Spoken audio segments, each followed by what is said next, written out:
திருப்பத்தூர் மாவட்டம் ஜோலார்பேட்டை அருகே சாலையில் நடந்து சென்ற பெண்ணை அவரது கணவர் கத்தியால் காதை அறுத்துவிட்டு தப்பியோடிய சம்பவம் அதிர்ச்சியை ஏற்படுத்தியுள்ளது. ஜோலார்பேட்டை அடுத்த வக்கனம்பட்டியைச் சேர்ந்தவர் புனிதா. இவருக்கும் பொன்னப்பன் என்பவருக்கும் இடையே 10 வருடங்களுக்கு முன்பு திருமணமான நிலையில் 2 குழந்தைகள் உள்ளனர்.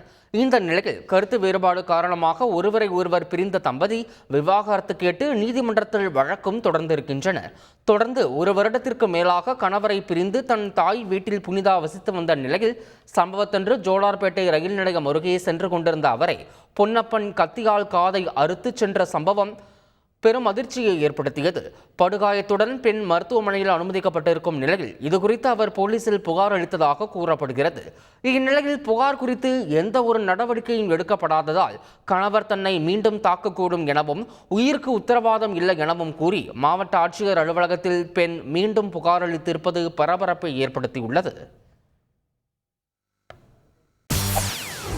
செய்திகளை உடனுக்குடன் தெரிந்து கொள்ள உடனே சப்ஸ்கிரைப் பண்ணுங்க.